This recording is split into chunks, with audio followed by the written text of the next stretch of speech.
Olá pessoal, espero que estejam todos bem. A videoaula de hoje ela inicia já o capítulo 6 da unidade 2 aí do livro de vocês, iniciando a discussão com o estudo das propriedades atômicas. Então, material na mão e vamos lá. Para começar, gente, precisamos entender que as propriedades atômicas são justamente o que explicam as propriedades dos corpos visíveis, ou seja, no tamanho que nós conhecemos. Tá? Portanto, as propriedades atômicas, os fenômenos atômicos, explicam os fenômenos macroscópicos. Tá certo? São os objetos materiais visíveis para nós. Ok? Então, iniciando a discussão, precisamos verificar algumas características para começar a entender essas propriedades. Tá? Temos aqui três substâncias. A sacarose, que é o açúcar que nós temos em casa, o sal de cozinha, que é o cloreto de sódio, e o ferro. Três materiais bastante conhecidos por todos nós. Certo? Avaliando essas substâncias em termos de estado físico, percebemos que os três são materiais sólidos nas condições normais, certo? Ou seja, na temperatura ambiente, na pressão atmosférica ambiente, as três substâncias são sólidas. Legal? Avaliando agora a solubilidade dessas três substâncias em água, percebemos que o açúcar, a sacarose, dissolve rapidamente em água, dissolve bem. Né? O sal de cozinha também é solúvel, ou seja, também dissolve bem em água. Né? Então, os dois primeiros são solúveis em água, se dissolvem em água. Tá? Agora, o ferro não. O ferro ele é insolúvel. Se a gente colocar um pedacinho de ferro num copo d'água, nenhuma transformação vai acontecer. Tá? Assim como o açúcar e o sal parecem não estar mais, né, quando misturamos com água, eles estão lá, mas estão dissolvidos. O ferro não se dissolve em água. Legal, gente? Vamos ver outras propriedades das três mesmas substâncias. Quanto à condutividade elétrica, né, quando preparamos uma solução de água e açúcar, ou seja, quando dissolvemos açúcar na água e verificamos se essa solução conduz eletricidade, se ela permite a passagem de corrente elétrica, ela não permite, ela bloqueia a corrente elétrica. Tá? Aqui não estamos avaliando a produção de corrente elétrica, mas se as soluções permitem a condução elétrica. Tá? Água com açúcar não conduz eletricidade. Água com sal conduz eletricidade e muito bem. Tá certo? Permite a passagem de corrente elétrica. O ferro também. O ferro sólido, né, sem água. Ele é um bom condutor. Ele permite que corrente elétrica atravesse todo o material de ferro. Legal? Então, o ferro é um material condutor elétrico. Legal? Seguindo aqui, temos a temperatura de fusão, ou seja, a temperatura na qual essas substâncias passam do estado sólido para o estado líquido. Olha só, a sacarose, o açúcar, quando colocamos numa panela e deixamos ao fogo, aquecendo, quando a sacarose atinge uma temperatura aproximada de 186 graus Celsius, o açúcar ele passa para o estado líquido, certo? Beleza, gente? Bom, o sal de cozinha, o cloreto de sódio, próximo de 800 graus Celsius, aí 801, o cloreto de sódio ele começa a passar do estado sólido para o líquido também. Percebe que é uma temperatura de fusão muito maior do que a temperatura de fusão da sacarose, né, do açúcar. E, no entanto, o ferro é a substância que funde, que se torna líquido, a temperatura mais alta, de aproximadamente 1500, pouco mais de 1500 graus Celsius. É uma temperatura muito elevada. Percebam, existem então diferenças nas propriedades das substâncias e essas diferenças podem e são explicadas pelas propriedades dos átomos dessas substâncias. Legal? Então vamos investigar mais algumas características aí. Por exemplo, óxidos feitos de não metais, como por exemplo o óxido do nitrogênio. Isso aqui é o dióxido de nitrogênio, que é uma substância formada por nitrogênio e oxigênio. Tá? Óxidos são todas substâncias formadas por oxigênio, percebam. tá? Óxido de não metal, óxido de metal e óxido de hidrogênio. O óxido de um não metal, no caso do nitrogênio, é uma substância gasosa. Percebam? O óxido de ferro 3 é um dos óxidos feitos de ferro, é um material sólido, certo? Enquanto que o óxido de hidrogênio, conhecido por todos nós como água, é uma substância que está no estado líquido. Verifiquem, então, cada substância tem as suas propriedades e essas propriedades são governadas pelo mundo atômico. Legal? Vamos por partes então. Iniciando a nossa discussão com as propriedades químicas do átomo.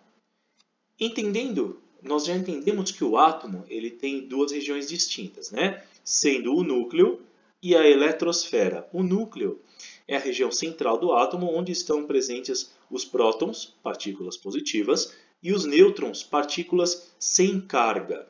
Legal? E na eletrosfera estão as partículas negativas, chamadas elétrons, e esses elétrons estão distribuídos em níveis de energia ou camadas, né? Tal como numa cebola.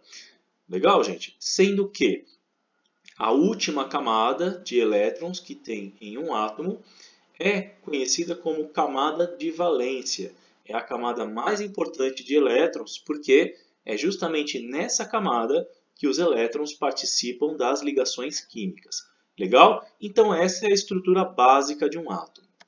Seguindo por aí, cabe lembrar que partículas com carga elétrica tendem a sofrer uma força de atração ou de repulsão, de modo que cargas de sinal oposto, mais e menos, carga positiva e carga negativa, sofrem uma força de atração, assim como o elétron, que é uma partícula negativa, e o próton, que é uma partícula positiva.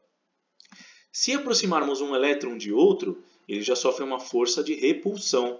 Se aproximarmos um próton de outro, os dois também vão se repelir. Tá? Então, nesse caso, somente o elétron e o próton sofrem forças atrativas. O nêutron não participa porque é uma partícula desprovida de carga. Beleza?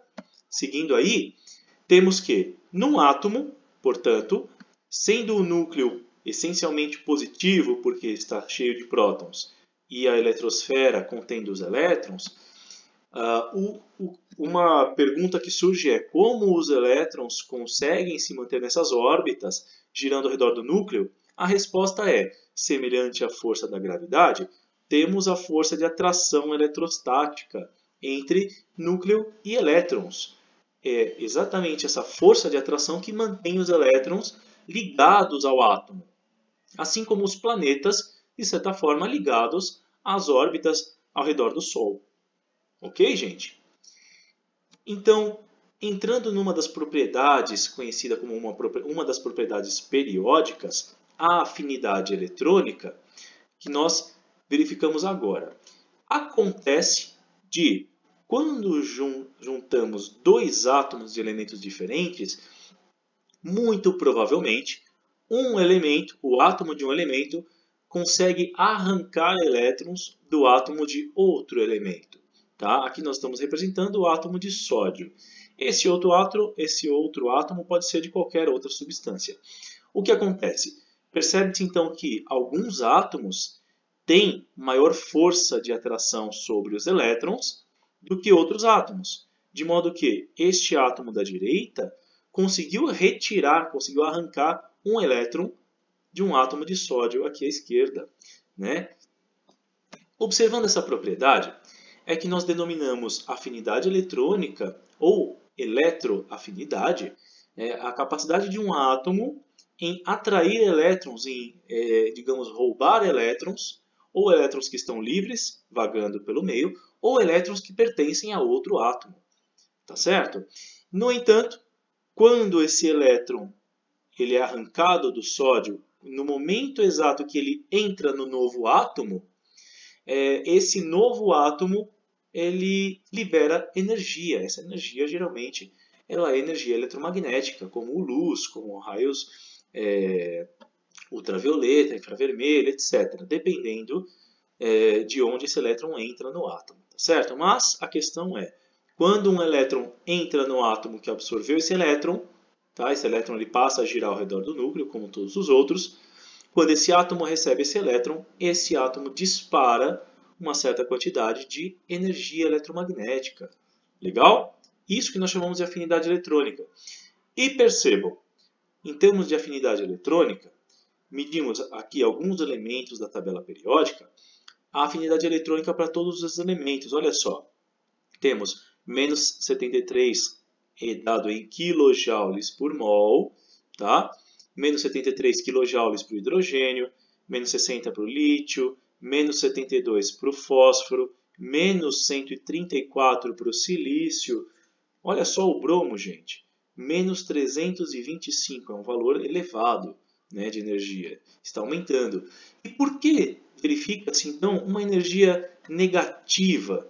Né? Nós já vamos explicar. O que nós notamos inicialmente é que os valores de afinidade eletrônica, esses valores de energia, eles aumentam da esquerda para a direita na tabela periódica inteira, não só para esses elementos representados, tá?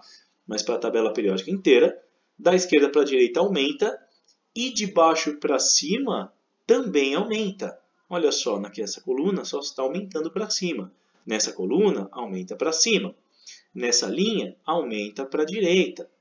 É um padrão, de modo que podemos identificar que existe um crescimento diagonal, de baixo para cima, da esquerda para a direita. Ou seja, os elementos mais no canto superior direito têm os maiores valores de afinidade eletrônica, de energia liberada quando recebem um elétron. Certo? Um ponto a reparar, então, sobre esse sinal negativo, é o seguinte. Ele significa que quando o átomo recebe elétrons, ele dispara então energia eletromagnética. Esse valor negativo, ele indica exatamente a energia que o átomo está disparando, que é a energia que o átomo está perdendo. Certo? Quando ele ganha um elétron, ele tem que se desfazer de energia. Então, ele é uma perda de energia. Por isso, o sinal negativo. Legal, gente? Então, é a perda de energia pelo átomo quando ele ganha o elétron. Beleza?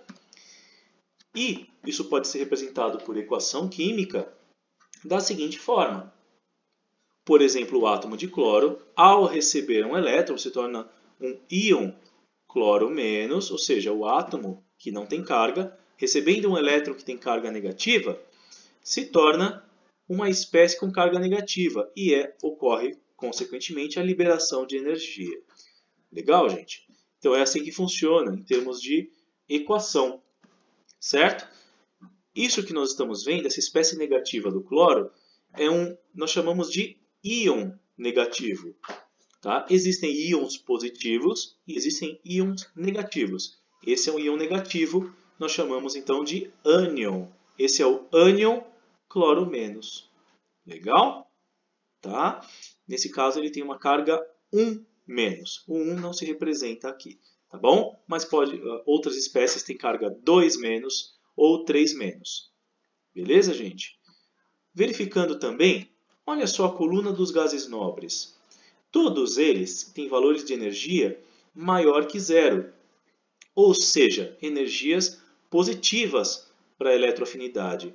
O que isso indica?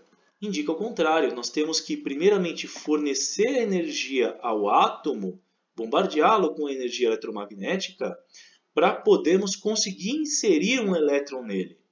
Certo? Ou seja, temos que adicionar energia ao átomo para ele receber esse elétron. Por isso, os valores de energia para os gases nobres, não somente para eles, né, mas para os gases nobres, são todos valores positivos. Nós encontramos também algo parecido com o nitrogênio, com o berílio, o magnésio e alguns outros elementos da tabela também. Legal? Isso significa que temos que fornecer energia ao átomo para que ele consiga absorver aquele elétron. Beleza? Bom, vamos falar agora sobre outra propriedade periódica conhecida como energia de ionização. A energia de ionização é o seguinte. É possível fornecermos energia a um átomo até o ponto dele expelir um elétron automaticamente. Tá? Então, ignorando esse átomo da direita, por exemplo, poderíamos arrancar um elétron do átomo de sódio aqui à esquerda, sem precisar de um segundo átomo para isso. Mas precisaríamos bombardear esse átomo de sódio com energia eletromagnética. Essa energia tem que possuir intensidade suficiente para arrancar um elétron, certo? Então, ficaria equacionado da seguinte forma. Quando, por exemplo, um átomo de lítio, estamos usando aqui o exemplo do lítio, um átomo de lítio recebe energia, você está adicionando energia ao átomo de lítio, ele expele um dos seus elétrons e, como ele era neutro e perdeu uma carga negativa, ele se torna uma espécie positiva. Como eu falei para vocês, ele também se torna um íon, mas com carga positiva, que nós chamamos de cátion. Legal, gente? O íon negativo é o ânion, o íon positivo é o cátion. Beleza, gente? Certo? Não são átomos. Átomo, por si, é sempre neutro. Aqui, a espécie deixou de ser átomo para se tornar um íon, como no exemplo do cloro anteriormente. O átomo de cloro, ele recebeu um elétron, ele deixou de ser um átomo, porque ele deixou de ser neutro, para se tornar um íon negativo na ocasião. Esse aqui, o lítio, se tornou um íon positivo, chamado cátion. Beleza? Bom, seguindo daí, nós denominamos íon, então, quando o que era um átomo, não é mais, adquire carga elétrica, ou positiva ou negativa. Ânion é o íon negativo e cátion é o íon positivo. Beleza? Aqui está falando dos cátions. Certo? Então, o que é energia de ionização? É exatamente a energia que se fornece para um átomo, exatamente essa energia eletromagnética se fornece para um átomo para ele expelir um elétron. Isso é a energia de ionização. Certo? Beleza? Que, claro, também varia para cada elemento químico. Certo? Como que ela pode variar? Conseguimos entender pela organização dos átomos, dos elétrons, em níveis de energia. De modo que sabemos que como esse primeiro elétron aqui, do primeiro nível, da camada K, está mais próximo do núcleo, nós verificamos que ele tem uma certa força de atração, que é uma força de atração maior do que, por exemplo, um elétron que está mais distante. A força que une o elétron mais distante ao núcleo é muito menor. Tá? Portanto, esse primeiro elétron aqui mais próximo do núcleo está mais bem preso, certo? Do que esse outro. Esse outro está mais distante, a força que o gruda ao núcleo é bem menor. Ok? Então, nesse sentido, vemos que para retirar um elétron, nós devemos fornecer uma energia para esse elétron mais externo, certo? Uma energia, essa é a tal da energia de ionização, uma energia para remover esse elétron daqui. E, como esse elétron mais próximo do núcleo está mais bem preso, a energia necessária para remover esse elétron mais interno é uma energia muito maior. Tá? Justamente porque ele está mais bem preso ao núcleo, está mais próximo, a força de atração entre o elétron e o núcleo é maior, certo? Esse estando mais distante, a força que o atrai ao núcleo é menor. Beleza, gente? Então, a energia de ionização depende da posição do elétron também, certo? Sempre para elétrons mais externos, a energia de ionização é menor. Ok, gente? É mais fácil remover elétrons mais externos. Bom, então a energia de ionização ela cresce também de uma forma similar à afinidade eletrônica. Olha só, ela aumenta para os elementos da esquerda para a direita, aqui só estão representados alguns elementos na tabela, e aumenta também de baixo para cima. Então, por exemplo, o hidrogênio tem uma energia de ionização, para removermos um elétron do hidrogênio, maior do que o lítio, que precisa de uma energia maior que o do sódio, que precisa de uma energia maior que o potássio. Certo? Então, aumenta de baixo para cima. E da esquerda para a direita. Portanto, também segue um padrão diagonal. De modo que o elemento que estiver mais na ponta superior direita da tabela, no caso aqui é o hélio, deve ter a maior energia de ionização. É muito mais difícil remover um elétron de um átomo de hélio. já que o átomo de hélio tem os elétrons muito bem presos. Legal, gente? Bom, então, falando mais um pouquinho sobre os átomos, vemos que os átomos eles são como esferas, né? Podemos assumir que os átomos dos elementos químicos são como esferas. Como tal, a esfera ela tem um ponto central, no caso é o núcleo do átomo aqui, e tem a sua extremidade, que é onde acaba o último nível eletrônico, certo? Sendo assim, se o átomo é então uma esfera, podemos entender que a distância do centro até o último elétron entende-se como sendo o tamanho do átomo, né? Ou seja, o raio da esfera. Quanto maior o átomo, maior o raio, maior a distância entre núcleo e a extremidade da eletrosfera. A isso nós chamamos de raio, não da esfera, mas raio do átomo, é o raio atômico. Legal, gente? Portanto, quanto maior o átomo, maior o raio atômico. Então, é claro, com isso se conclui, existem átomos de tamanhos diferentes. Pois é. Nesse sentido, vamos praticar um pouquinho o que a gente viu. Vamos lá. Na página 293 do livro didático de vocês, temos a questão do exercício resolvido. O cálcio é um dos principais constituintes dos ossos. Ele tem 20 nêutrons em seu núcleo e número de massa igual a 40. Já o bário entra na composição de uma substância utilizada em exames de tomografia. Seu número atômico é 56. Sem consultar a tabela periódica, indique qual desses dois elementos tem maior energia de ionização. Tá lá, nós temos o cálcio e o bário. Vamos verificar. Se nós quisermos extrair um elétron de cada um desses átomos, um elétron do cálcio e um elétron do bário, de qual deles nós teremos mais trabalho? Ou seja, qual deles precisará de mais energia de ionização? Qual deles a gente tem que fornecer a maior energia para arrancar esse elétron?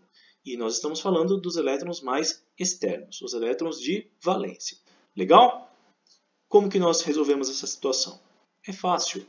Vamos contar quantas camadas tem cada um dos átomos. O cálcio tem 1, 2, 3, 4 camadas, sendo que na última ele tem 2 elétrons. O bário tem 1, 2, 3, 4, 5 camadas. Então, como o bário tem mais camadas do que o cálcio, é razoável entendermos que o bário tem um átomo maior que o átomo de cálcio. Certo? Pois é, se ele tem mais camadas do que o cálcio, então ele é maior que o cálcio. Os elétrons da camada de valência estão mais distantes, certo? E, portanto, menos presos ao núcleo.